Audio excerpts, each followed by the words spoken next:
Why you reach midlife and you're not happy. Jung's individuation process. You've done everything right.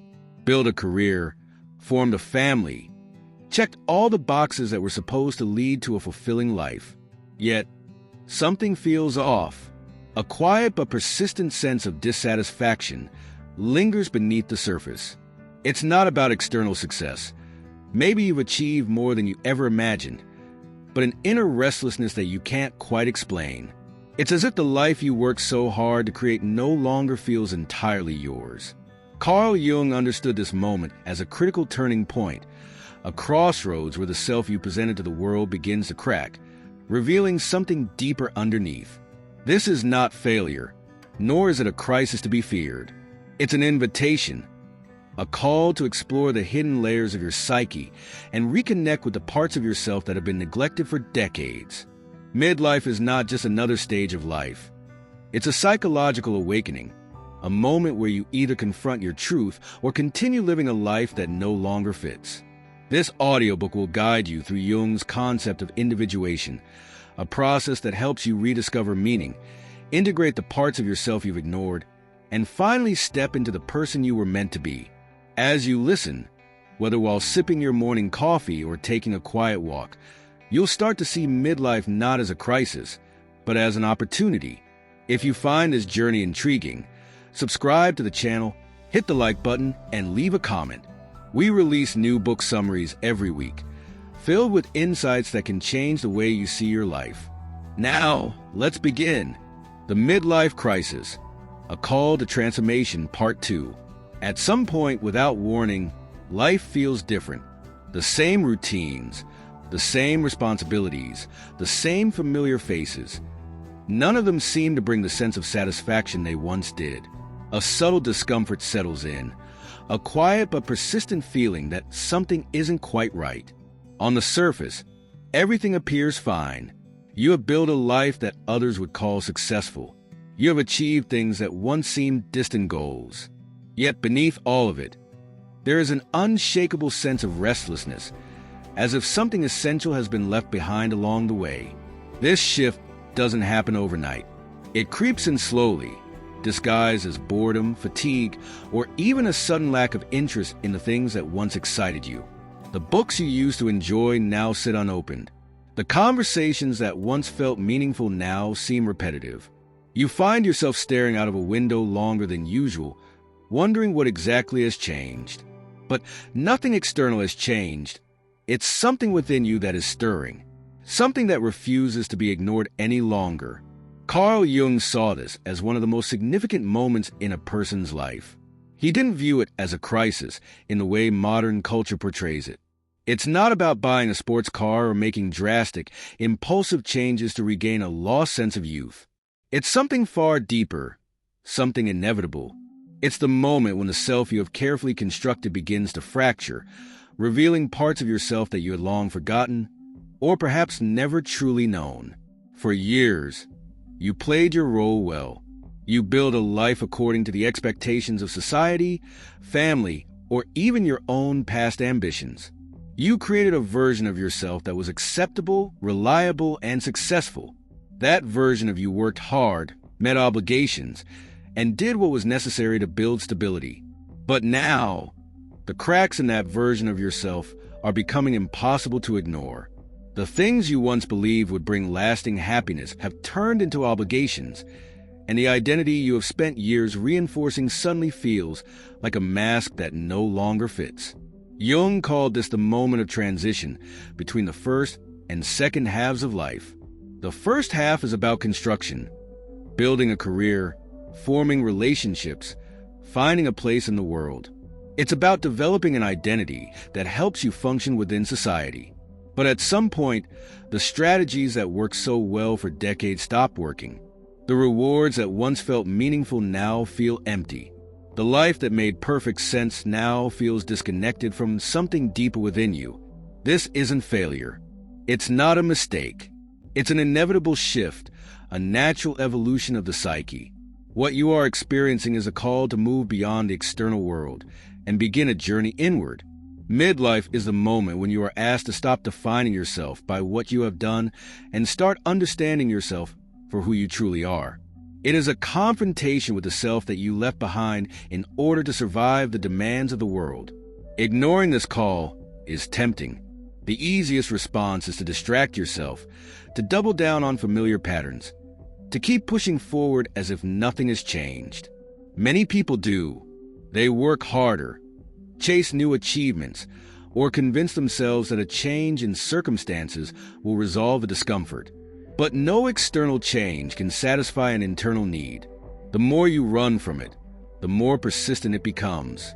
This isn't about abandoning responsibility or walking away from your life. It's about recognizing that there is more to you than the role you have been playing. Beneath the carefully crafted persona, there are parts of you that have been waiting to be acknowledged.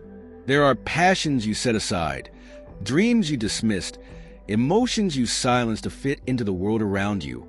Now, those parts are resurfacing, demanding to be seen. The discomfort you feel isn't an enemy. It's an invitation. It's your deeper self calling you to reclaim what was lost. The fear, the uncertainty, the restlessness. They are signals that you are standing at the threshold of something important.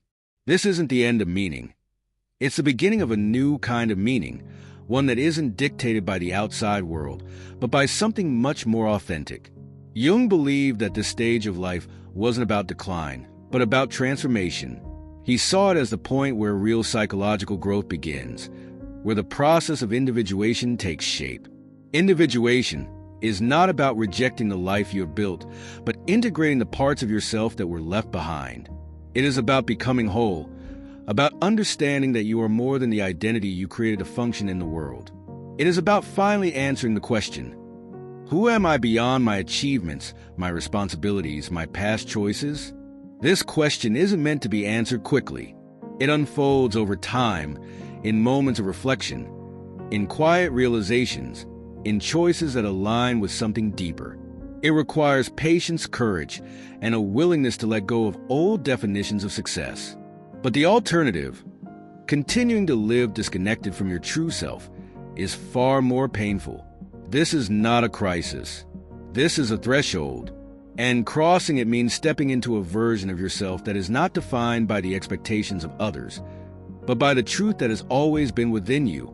The false self versus the true self, part 3.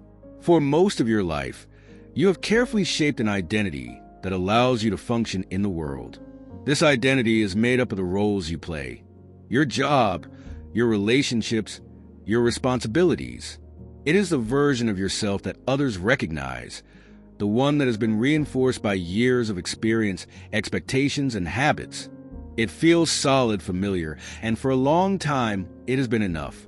But now, something within you is questioning whether this version of yourself is the whole truth. Carl Jung called this constructed identity the persona. It is the mask you wear to fit into society, the collection of traits and behaviors that make you acceptable to the world around you. The persona is not a lie, but it is only part of who you are. Beneath it lies something deeper, the aspects of yourself that have not been shaped by external pressures, the parts that have been hidden or forgotten in order to meet expectations. This deeper self, the true self, has been waiting for you to acknowledge it. At some point in midlife, the weight of the persona becomes too much to carry. The expectations that once gave you direction now feel like limitations. The person you have been working so hard to be is no longer enough to satisfy a growing sense of unease. You begin to realize that there are parts of yourself that have never fully emerged, that some aspects of your personality have been left in the shadows. This is not a failure. It is the natural result of spending decades adapting to the world around you. But now, that adaptation is beginning to feel like a prison. You might notice this shift in subtle ways. Conversations that once felt effortless now leave you feeling disconnected. Activities that used to excite you no longer bring the same sense of fulfillment. There is a quiet but persistent feeling that something is missing, even if you can't quite put it into words. This is the moment when the persona begins to crack, when the parts of yourself that have been buried start to rise to the surface. The false self is not something you consciously created. It developed naturally as you learned what was expected of you, as you adjusted to the demands of life. From childhood, you were taught which behaviors were acceptable and which ones were not. You learned to emphasize certain traits while suppressing others. Over time, this carefully curated identity became second nature. But beneath it, the true self never disappeared. It has been there all along, waiting for the right moment to emerge. Midlife is that moment. It is the point at which you can no longer ignore the gap between the person you show to the world and the person you feel yourself to be. The discomfort you feel is not random. It is your deeper self calling you to return to something more authentic. This is not an easy process. It requires confronting aspects of yourself that you have avoided, revisiting dreams that you abandoned, and questioning beliefs that once felt unshakable. This shift can be unsettling, but it is also an opportunity. For the first time, you have the chance to live in alignment with who you truly are, rather than who you were told you should be. This does not mean rejecting everything you have built. It means integrating the parts of yourself that have been left behind, allowing yourself to be more whole. The persona is not something you need to destroy. It is something you need to recognize for what it is, a necessary but incomplete version of yourself. This is where individuation begins. Individuation is not about becoming someone new. It is about becoming more yourself. It is about moving beyond the false self, beyond the expectations that have shaped you, and into a version of yourself that feels true. This is not something that happens overnight. It is a process, one that unfolds gradually as you learn to trust a voice inside you that has been ignored for too long. There is no perfect roadmap for this journey. Each person experiences it in their own way. But the common thread is a realization that happiness and fulfillment are not found in external achievements or in maintaining an image that no longer fits. They are found in the willingness to embrace all parts of yourself, even the ones that have been hidden. This moment of transition is not the end of your identity. It is the beginning of something deeper. The true self is not something you need to create. It is something you need to uncover, something that has always been there, waiting for you to see it clearly. Individuation, the key to real happiness, Part 4. There comes a point in life when the things that once defined you no longer feel like they belong to you. The routines, the responsibilities, even the way you think about yourself. It all starts to feel distant, like a story you've been telling for years but no longer recognize as your own. You might not understand it at first. On the surface, nothing is wrong. Yet deep inside, something is shifting. This is the moment when the self you constructed over decades begins to unravel, making space for something more real, something that has been waiting all along. Carl Jung called this process individuation. It is the journey of becoming whole, of integrating all the hidden, forgotten, and suppressed parts of yourself into a more authentic and complete version of who you truly are. For years, you built a life based on what was expected of you, on what made sense in the external world. You followed the rules. You did what was necessary, and for a long time, that was enough. But individuation is about something deeper. It is about stepping beyond who you were told to be and allowing yourself to become who you were meant to be. This process is not about making drastic changes in your external life. It is not about quitting your job or running away from responsibilities.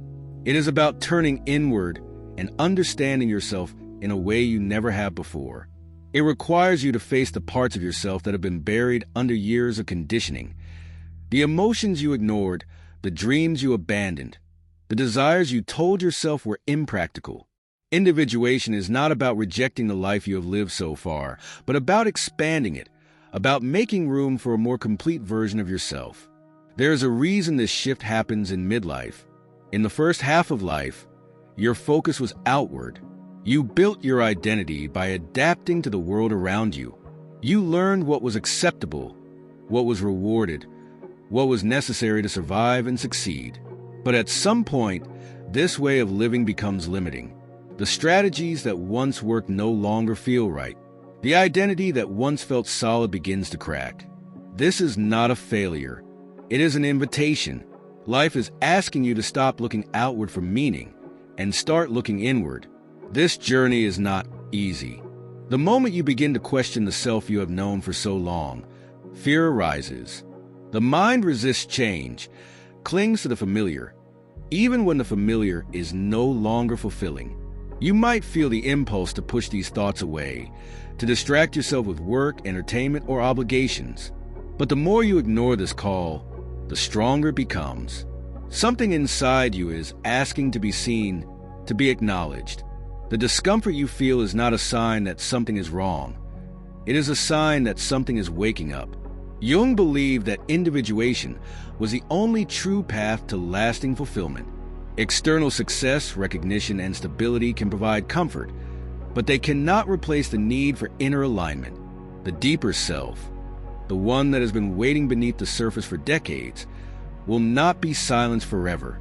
Individuation is about listening to that self, about creating a life that reflects not just what you were told to be, but who you truly are. The process begins with awareness. You start to notice the contradictions within you, the way you act versus the way you feel, the person you show the world versus the person you sense beneath the surface. This can be unsettling, but it is also the first step toward freedom. When you stop fighting against these contradictions and start exploring them, you begin to uncover parts of yourself that have been hidden for years. The old rules start to lose their hold on you, and you realize that you are not as fixed, not as limited as you once believed. Individuation is not about perfection. It is not about creating a new, flawless version of yourself. It is about integration, about embracing all the parts of yourself, the light and the shadow, the strengths and the vulnerabilities. It is about accepting that you are not one thing, but many things, and that all of them belong. This is where real happiness begins, not in trying to fit into an external mold, but in allowing yourself to be whole. This journey does not happen overnight. It unfolds gradually, in moments of insight, in choices that feel more aligned, in a growing sense of peace that replaces the old restlessness. The more you allow yourself to explore these inner dimensions, the more your life begins to change. Not necessarily in grand, dramatic ways, but in the quiet sense of knowing that you are finally living in alignment with something real. You do not need to have all the answers now. You do not need to know exactly where this journey will take you. The important thing is that you have begun. Individuation is not a destination. It is a way of being, a commitment to living a life that is true to you. And once you begin, there is no turning back. Embracing the shadow. Confronting hidden aspects of yourself, Part 5. There are parts of yourself that you've spent a lifetime avoiding. Memories that make you uncomfortable. Impulses that don't fit the image you've carefully built. Emotions that surface at the worst moments, forcing you to push them back down. You've learned to hide them, to act as if they don't exist, to move forward as if they were never part of you. But they are still there, waiting. Carl Jung called this the shadow, the hidden side of your personality that you don't want to acknowledge, the traits that contradict the version of yourself that you show to the world. It is not just the negative or destructive parts of you. It includes the emotions you were told were inappropriate, the desires that felt impractical, even the strengths that didn't align with who you were expected to be. Everything that has been repressed, forgotten, or denied becomes part of the shadow. For most of life, you don't need to deal with the shadow directly. You keep it under control by following the rules, by doing what is expected, by staying within the lines. But midlife has a way of loosening that control. The things you once managed to ignore start pushing their way into your awareness. Reactions become stronger. Emotions feel unpredictable. Old wounds you thought were long healed suddenly resurface. It's as if the shadow, after being locked away for decades, is demanding to be acknowledged. This is not a sign that something is wrong. It is a sign that something real is happening. The discomfort you feel is not an enemy. It is a message. The shadow is not trying to destroy your life, but to complete it. The parts of yourself that you have rejected are not trying to hurt you, but to be integrated. They exist for a reason. They contain energy, wisdom, even creativity. They hold the key to understanding why certain patterns keep repeating in your life, why certain emotions keep returning, Why certain dreams refuse to die no matter how much you try to suppress them. Ignoring the shadow only gives it more power. What you refuse to see controls you from the background, influencing your actions in ways you don't even realize. The unacknowledged anger finds its way into your relationships. The suppressed sadness turns into exhaustion. The denied desires become resentment. But when you face the shadow directly, when you look at it without fear, something remarkable happens. It loses its grip on you. What once felt like a threat becomes an opportunity. Embracing the shadow is not about indulging destructive impulses or justifying harmful behavior. It is about seeing yourself fully without judgment. It is about recognizing that everything you have hidden, your fears, your frustrations, even your regrets, are part of what makes you human. The more you push them away, the more they control you. The more you accept them, the more you reclaim your own power. This process is not comfortable. It requires honesty. It means admitting that not every decision you've made was for the right reasons. It means acknowledging the ways you have betrayed yourself, the moments when you silenced your own voice to fit in, the times when you let fear dictate your choices. But with that honesty comes freedom. The parts of yourself that you have spent years rejecting are not weaknesses.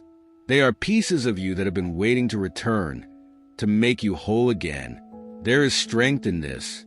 When you integrate the shadow, you stop being controlled by the past. You stop repeating the same mistakes.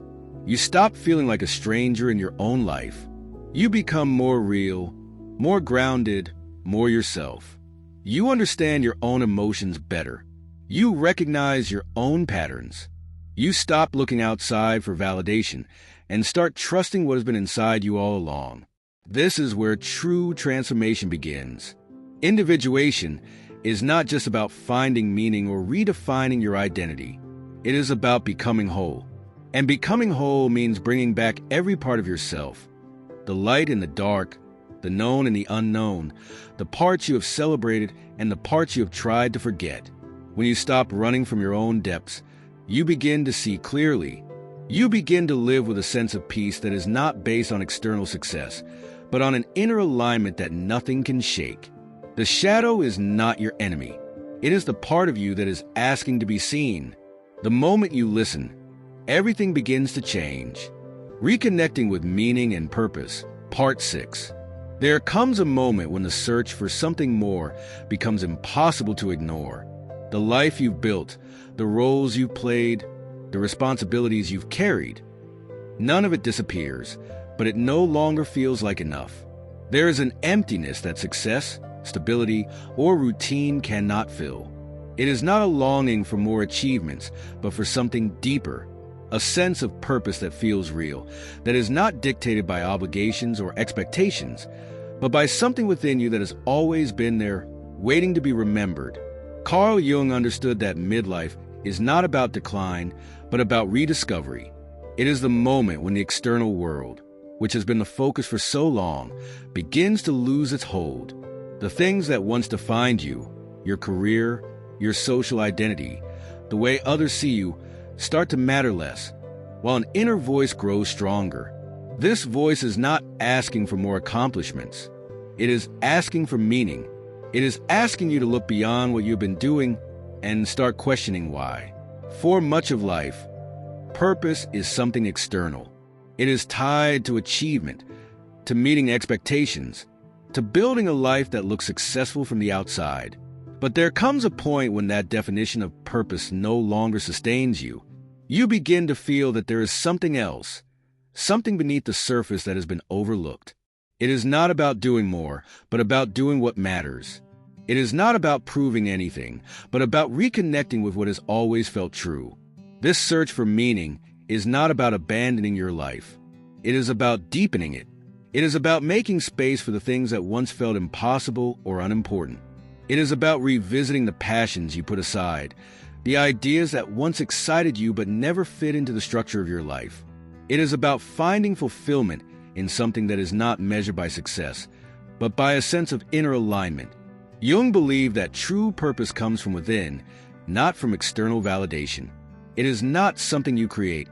It is something you uncover, It is already there, beneath the surface of everything you have built. But for years, it has been hidden beneath responsibilities, practicality, and the need to survive in a world that values productivity over authenticity. Now, in this stage of life, you have the chance to bring it back. This is not always an easy process. The mind resists change, clings to old definitions of success, seeks comfort in the familiar. There is fear in stepping away from what has always been certain. But real meaning is found not in certainty, but in discovery. It is found in allowing yourself to explore, to ask new questions, to let go of the idea that purpose must be something grand or impressive. It is often found in the simplest things, the things that bring a quiet sense of fulfillment, the moments when you feel most yourself. Creativity, curiosity, connection. These are the things that begin to matter more. You may find yourself drawn to activities that have nothing to do with what you once considered productive. You may feel a desire to create, to express something that has been silent for too long.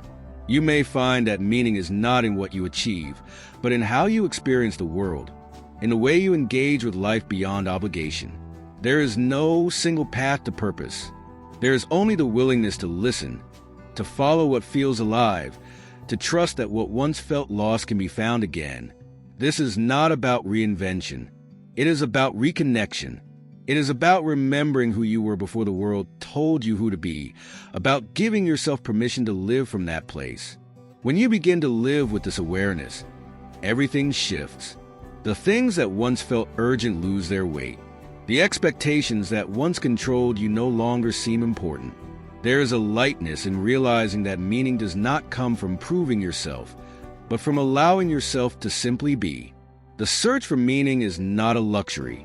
It is not something that can be postponed indefinitely. It is the core of what makes life worth living. And once you allow yourself to move toward what feels real, there is no turning back. The old way of living no longer fits. The only path forward is the one that leads to yourself. A New Path Forward, Part 7.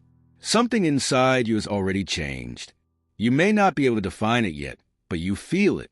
The questions that once seemed distant now demand your attention. The discomfort that you tried to ignore is transformed into something else, an awareness, a pull towards something deeper.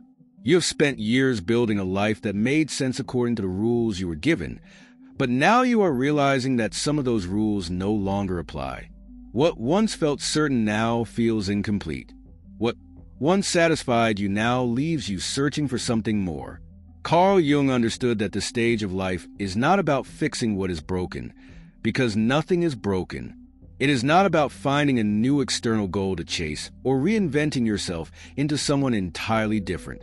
It is about uncovering the self that has been there all along, beneath the expectations, the responsibilities, and the carefully crafted identity that you built to function in the world.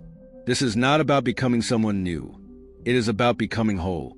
The process of individuation is not a straight path. It is not something you complete in a single moment of realization. It unfolds gradually, in choices that align with something real, in the moments when you listen to the quiet voice inside you instead of drowning it out with distractions. It happens in the way you respond to discomfort, in the way you stop running from yourself and start moving toward the parts of you that have been waiting to return. You might feel resistance. The mind is attached to familiarity, to certainty, to the patterns that have defined your life until now. There will be moments when you doubt this process, when you feel the urge to retreat to what is known. But something within you has already shifted, and once you begin to see your life through this new lens, you cannot unsee it. The things that once seemed so important now feel lighter. The obligations that once felt overwhelming now feel negotiable. The search for meaning is no longer something you can postpone until later, because later has already arrived. This is where freedom begins, not in escaping your life, but in stepping fully into it with a new level of awareness. You are not bound by the identity you created in the past. You are not trapped in the roles you have played. The discomfort you felt was never a sign that something was wrong. It was a sign that you were ready to evolve. The things that once defined you do not have to define you forever. You have permission to let go of what no longer fits. Jung believed that individuation was the path to true fulfillment because it allows you to live in alignment with who you truly are, not with who you were told to be. This is not a journey that ends with a final revelation. It is a way of being, a commitment to seeing yourself fully, to embracing all the parts of you that have been ignored, and to allowing life to unfold in a way that is more authentic than ever before. This is not about perfection. It is not about reaching a state where everything makes sense all the time. It is about learning to be comfortable with uncertainty, about understanding that growth is ongoing, about knowing that every step forward brings you closer to something real. The search for meaning is not about arriving at a destination. It is about learning to live in a way that feels true, no matter where you are in the journey. As you move forward, you may not have all the answers, but you have something more important: a willingness to ask the right questions. The life you have built is not disappearing. It is expanding. The things that once seemed rigid are now flexible. The choices that once felt impossible are now within reach. You are no longer living according to an external script. You are writing your own. This process does not happen in isolation. Others around you are feeling the same shift, experiencing the same awakening, searching for the same sense of meaning. The conversations you once had may start to change. The way you relate to others may begin to deepen. The things you once tolerated may no longer feel acceptable. There is power in this. There is power in realizing that you are not alone in this transformation. Every moment from here is an opportunity to listen instead of ignore, to move toward instead of away, to embrace instead of resist. This is not the end of something.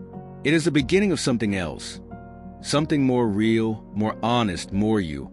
Now, take a deep breath. Let this settle. Let yourself feel what is happening inside you. You do not need to have everything figured out today. You do not need to force anything. You only need to listen to what is already unfolding. The rest will follow. If this journey has resonated with you, take a moment to reflect. Subscribe to the channel. Leave a comment. Share what spoke to you the most. Every week, we explore the wisdom of great thinkers, bringing insights that can shift the way you see yourself and the world. Let's continue this journey together. Let's keep uncovering what it truly means to live a life that feels whole.